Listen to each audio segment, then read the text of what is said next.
بسم الله الرحمن الرحيم. هل أتاك حديث الغاشية؟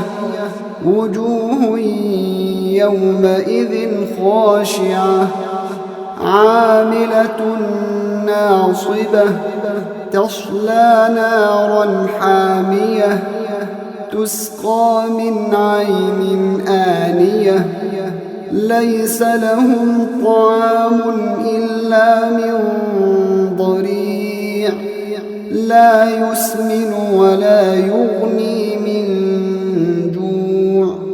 وجوه يومئذ ناعمة لسعيها راضية في جنة عالية لا تسمع فيها لاغية فيها عين جارية فيها سرر مرفوعة وأكواب موضوعة ونمارق مصفوفة وزرابي مبثوثة أفلا ينظرون إلى الإبل كيف خلقت وإلى السماء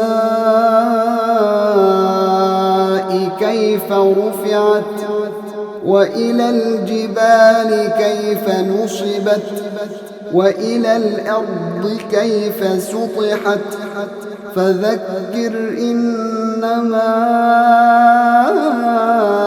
أنت مذكر لست عليهم بمسيطر إلا من تولى وكفر فيعذبه الله العذاب الأكبر إن إلينا